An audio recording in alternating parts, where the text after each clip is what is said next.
Nerdcore podcast reviews movies and talks about nerd shit. This is episode 802, and it is your final review of Horror Month. Another yearly horror month comes to an end, and today we're going to be taking it back to the late 80s with the Japanese horror film Tetsuo, the Iron Man.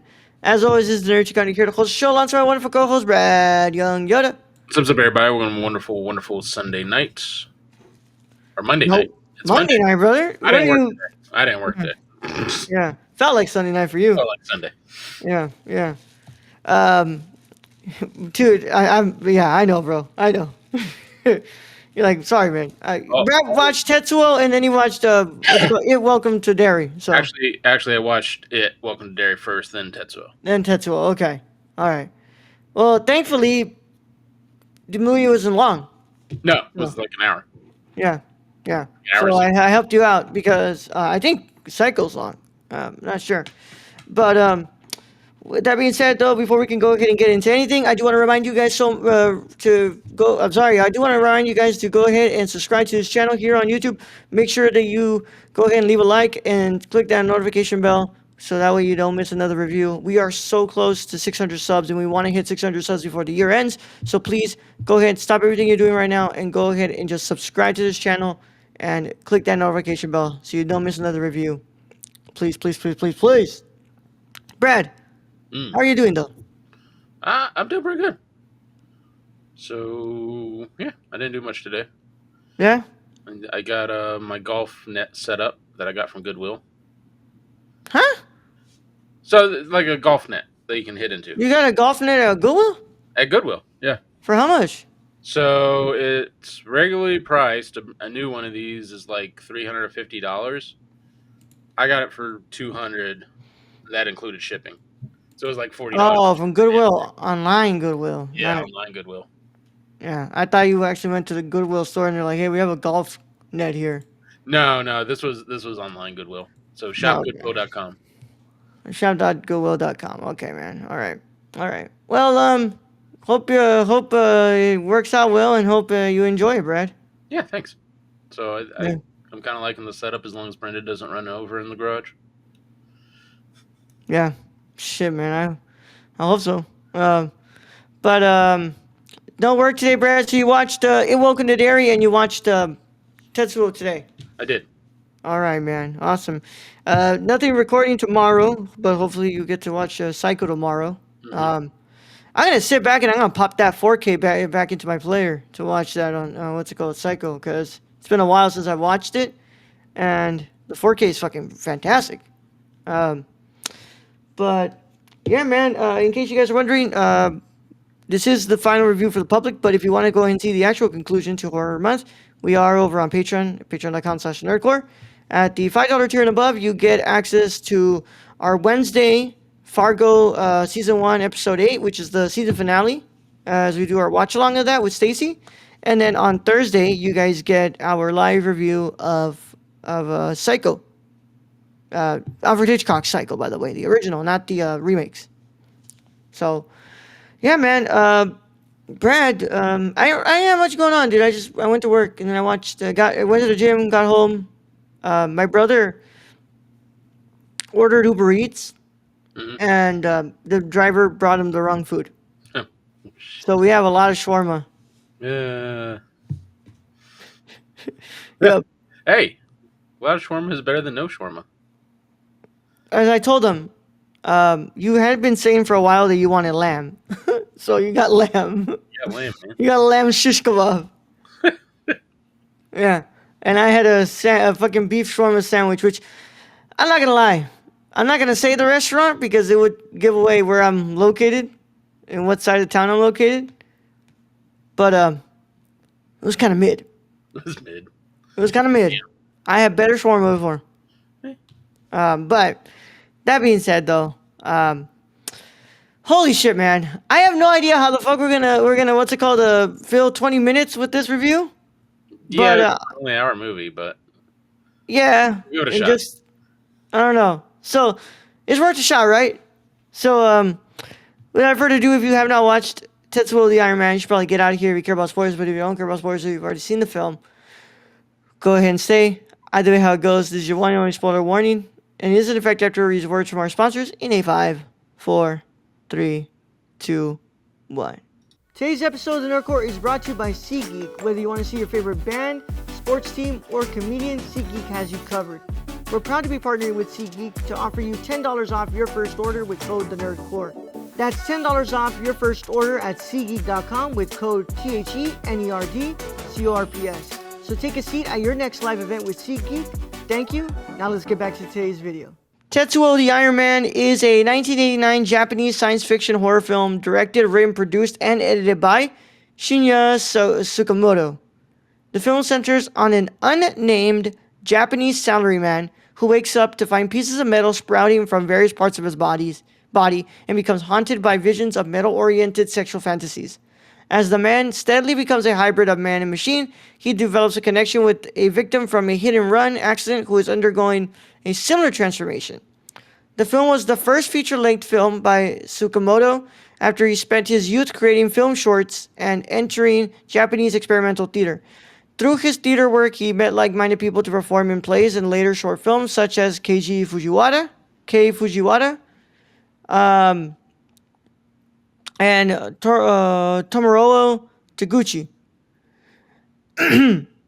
Filming proved to be difficult as much of the cast and crew abandoned the production and only Taguchi and Tsukamoto arrived on set to finish the film. After winning the grand prize at the Fantastic Festival in Italy, the film grew in popularity in Japan, becoming a top seller on home video for non-mainstream cinema. Outside Japan, critics compared the film to the work of director Sam Raimi, David Cronenberg, and David Lynch, while still finding the film to be original and difficult to parse. Tsukamoto directed a sequel titled Tetsuo 2 Body Hammer. In 2012, Michael Brook of Signed Sound declared the film remains one of the most pulverizingly effective sci-fi horror films of the past quarter of a century. In Japan, the film magazine Kinema Junpo included the film on their list of top 200 Japanese films in 2009. Cinematography by Shinya Tsukamoto and Kei Fujiwara. That's AKA, he didn't have anybody else to work with him, so he probably had to use the actor too. Edited by Shinya Tsukamoto. Music is by Chu Ishikawa, and it sits at an hour and 7 minutes, and its budget was about $100,000 to $130,000, $130,000. Yeah, I guess the equivalent in yen. You guys do the math. I believe it. I don't believe much of that either. No, I believe it. I believe that budget. I would say it's probably lower than that, Brad. You think it's lower than that? This was the 80s. This was 89. Then again, there is a lot of locations they were shooting at. Yeah. And you probably had a lot of film, a lot of permits probably to pay for as well. I don't know. Maybe it's true. Who the fuck knows? Brad, you're probably thinking, why the fuck did Raul pick this? Or I know exactly why Raul picked this. A little bit of A, a little bit of B.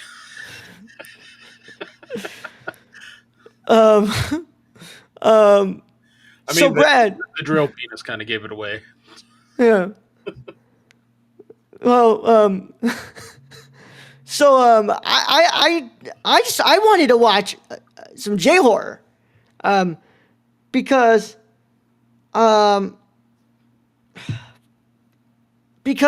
everybody knows that the fucking Japanese make some of the best horror films. It's true. We've watched them in a few of our dude. Last year we did the review of Cure. Yeah. Fucking fantastic movie. Then we did another Japanese horror film. Did we do House? I don't think so. No, I'm thinking of the one where the woman kills her date. Oh, Audition. What's it called? Takashi Miike's Audition. Mm-hmm. That was terrifying. So I was like, dude, I want to watch some what's it called? Some horror from Japan this month, and I decided to go with one that's been constantly talked about and recommended. Who recommends these things to you? Yeah, the person that gave me access to this movie. So but Brad, I mean, we're fans of David Cronenberg here. Oh yeah, We did a month on Gas Find Away, so I would say we were very much prepared for what the fuck was gonna happen here. we just did David Cronenberg's son's movie Yeah, we just literally the one before last this week. one. Yeah, What a back to back reviews, by the way. This will be up on Thursday for everybody. What a what a wonderful what's it called review to have, because today is Monday is when Possessor review just dropped. But point is that I have been wanting to watch this for a while now. So it was recommended to me, and I have to say I have no idea what the fuck I watched, but I'm intrigued. I'm intrigued to I'm intrigued by the freak in me and everything in me. That was a really fucking crazy movie. I have to give props to the cinematography, hmm especially because you're working with such like let's be honest here. This is probably a really cheap film. yeah. It looks super grainy. It's like really rough around the edges. Yet the camera movements and the lighting really do give it that edge to the look of the film. So, give props to that. But I think what's the most impressive here, and I don't know if I don't know if that's what was expected to be the most impressive, but I was just really drawn to the editing of this movie. Mm.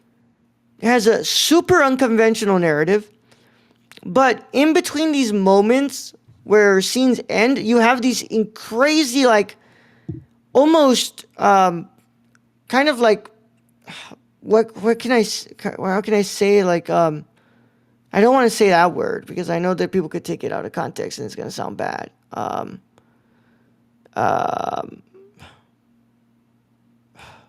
I'll just say insane. I'm just gonna say insane.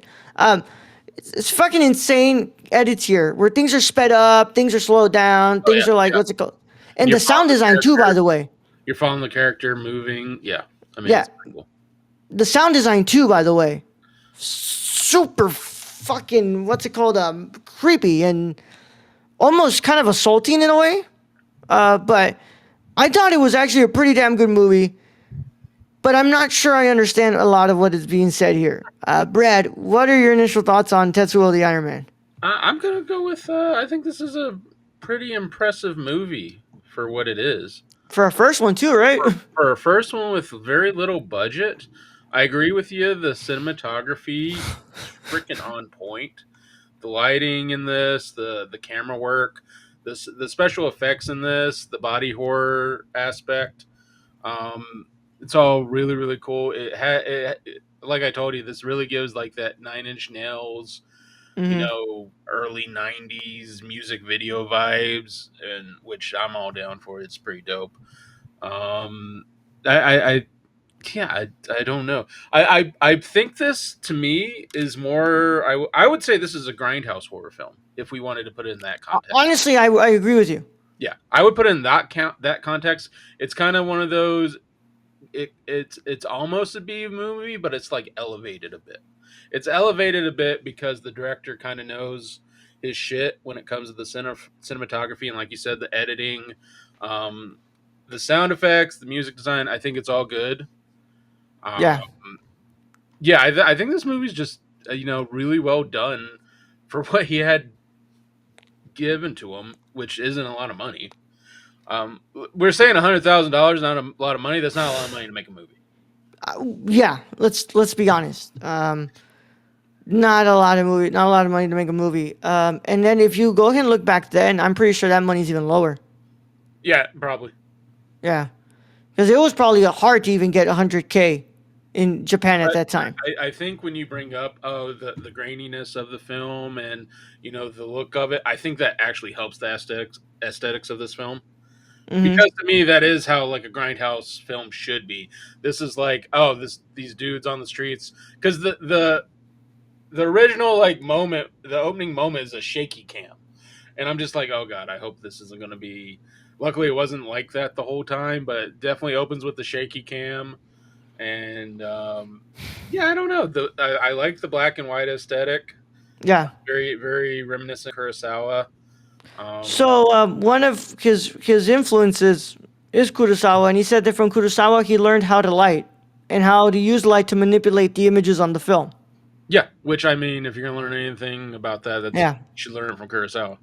Which, now after reading that, I can definitely see some examples, especially like where the light just, what's it called, goes off and you still see like, with the little light that's left, like the what's it called, the silhouette of light on the body. But Brad, I like you said, man. Even though I don't really like understand a lot of what's going on here, I'm still very much impressed with what's going on, like what they're doing technically.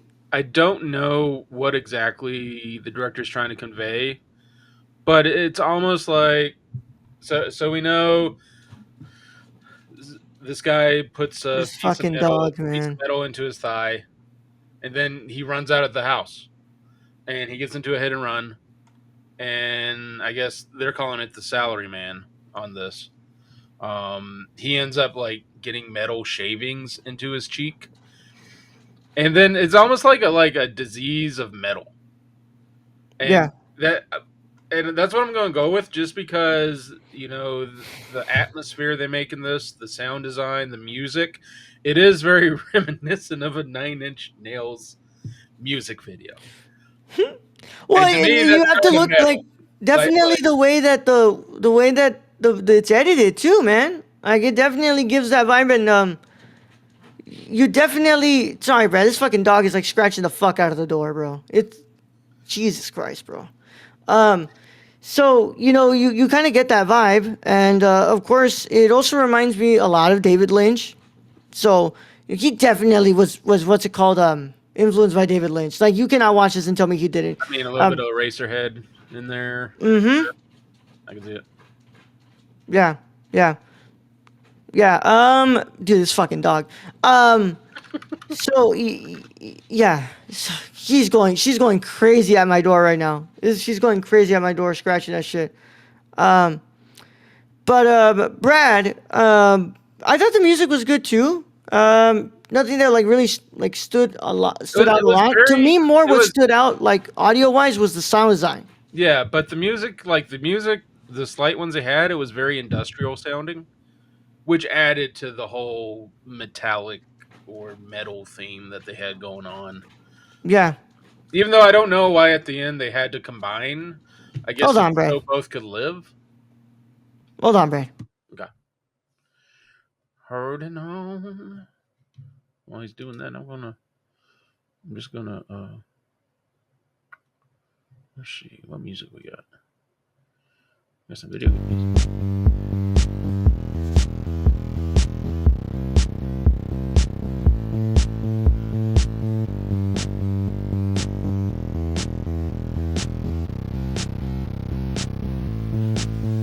Stop it. I have to fucking edit this. All right. Brad, please reiterate that. I'm sorry. Oh, I was just going that the music was very industrial in design. That again, it just had so much Nine Inch Nails vibes. It's just a very industrial metal kind of sound going with it, and I think that elevates the rest of the movie. Just because, I mean, I'm not sure what the background story is supposed to be or what it's supposed to convey. Um, and I'm not sure why at the end, they had to join one another. I guess so both could live. Um, Yeah. and then they attacked the city, which I'm not sure why he had a gun, because he probably didn't need that. But Yeah. it's at the 80s, and they were on a mission, I guess, to make everyone metal. Yeah. Um. Here's a quote that I find really interesting. So Mark Thompson commented on the film's reception in Japan by saying, like Kakura Kurosawa or the band Shonen Knife, an artist without an appreciative domestic audience somehow finds fans and praise abroad and returns home a folk hero. Which by the way, if you were to ask me, Raul, what the hell? This didn't make money back then? Of course this doesn't fucking make money No, it's in a very Japan at that time. it's well, and I don't think it would have made money in the. It's very indie art film. the whole extreme Japanese horror films don't really happen until like the following years. You Yeah, know this. I'm yeah, getting guess that this is what kind of gave birth to that. because what was Audition? Audition was Ninety that mid five, '90s? 95, I believe, Um, or 97. it might be '99. '99. Oh, 99, yeah. So like those type of movies don't really come out until like later on. So of course this doesn't get what's it called the recognition. No, and that's what Um I mean, like a grindhouse film, yeah. because those grindhouse movies never got recognition. Yeah. And of course this would find praise in Italy even though you don't like this director, Brad. A lot of people were fans of Dario Argento in Italy, and they probably found a lot in this movie to the Yeah, same styles I could that see that. Argento was using at the time, Just the weird storytelling, but awesome and the visuals. Yeah, grotesqueness, and the body horror. Like, yeah, I could see that. yeah. I have a challenge for you guys. If you want, go ahead and watch Crash 1996 from David Cronenberg, the NC-17 version, and go ahead and play this right after, and you tell me how you feel after that. Because I'm pretty sure both are kind of spiritual to each other. Yeah, I mean, Um, probably. I mean, metal, literally just watched a man turn into this metal being with a giant metal drill yeah, for a dick. impale his As girlfriend. well, he impaled his girlfriend, but before he did that, which found it, I don't know if it was more disturbing or not, but he was like grinding down the table with it, and I'm Yeah, like, what are we doing? Why are we bro doing this? turns metal, and what does he do? He uses his cock. He fucks the table. Yeah, I Luckily, think there there's a wasn't lot a to say couch. there too. Luckily, there wasn't a couch there. Yeah, I think yeah. Well, that's for the vice president to do. Um, yeah, I'm gonna go to the gulag. Hey, right Yeah, there with you, buddy. yeah. Um, but I mean, dude, it's just I mean, I'm pretty sure there's a lot to say there. Stacy has made it to chat. Brought to you by Black and Decker or DeWalt. Yeah. Um, but like I said, this movie is pretty good. Nothing that I think it might be a little better than pretty good. I think for what it is, which is a directorial debut, no budget, basically a grindhouse film. yeah, Stylistic, like storyline, I don't know. Stylistically, fucking awesome. yeah. Oh, this is funny. Um, 1990 in 1993, Tsukamoto lamented the budget constraints of the film, initially wanting to have a scene with a long take and a long shot of the salaryman's home becoming metal.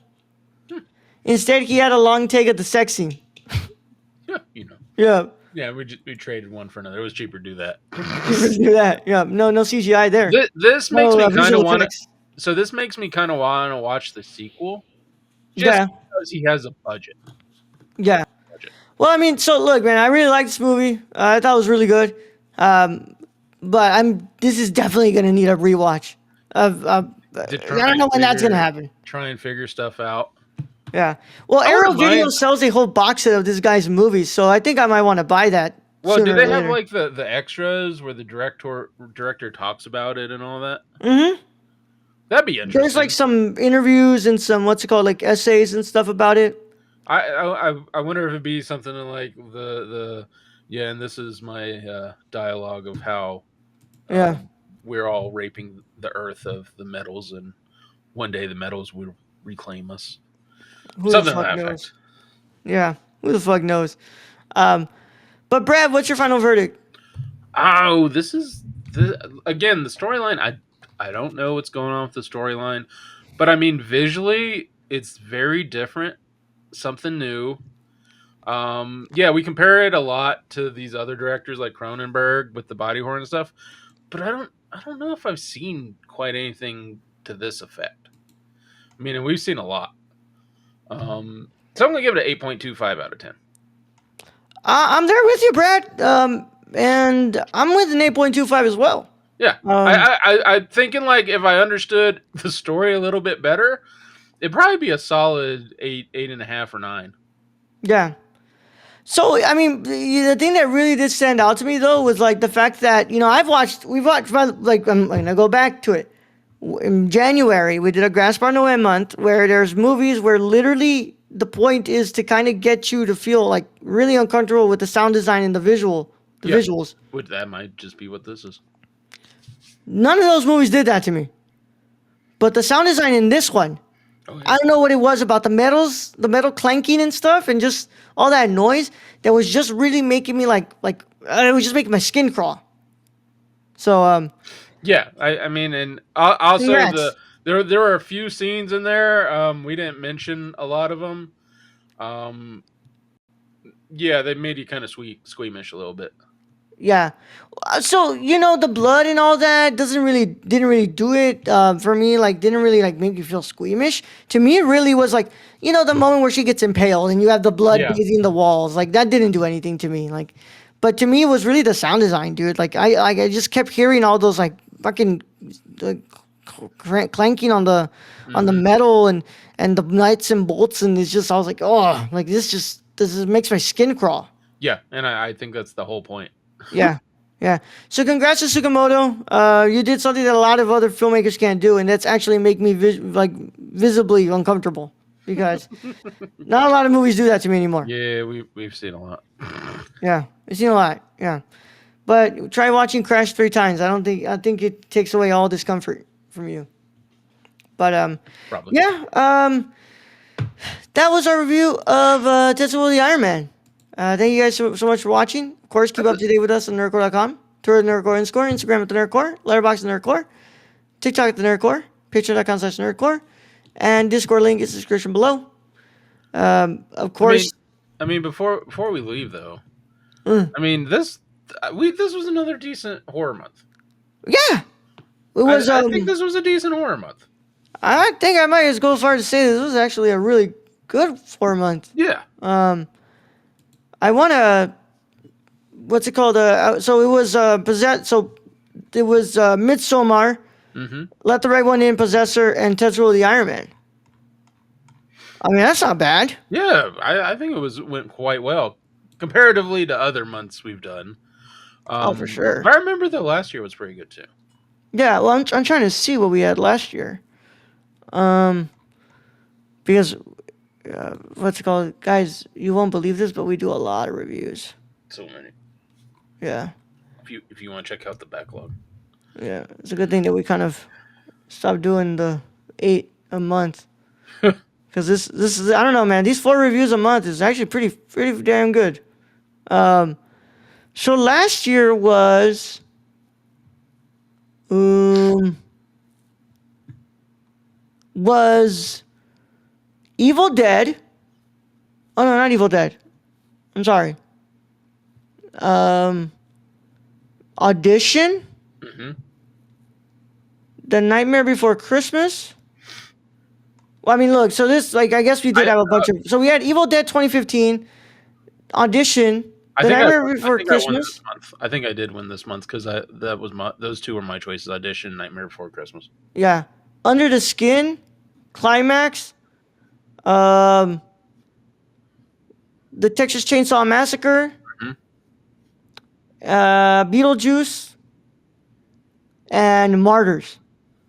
Oh yeah, Yeah, yeah. I think this month was better. Um, great horror month. Don't know about the choice of Ernest Saves Halloween, but it was inspired. Thank you, Stacey.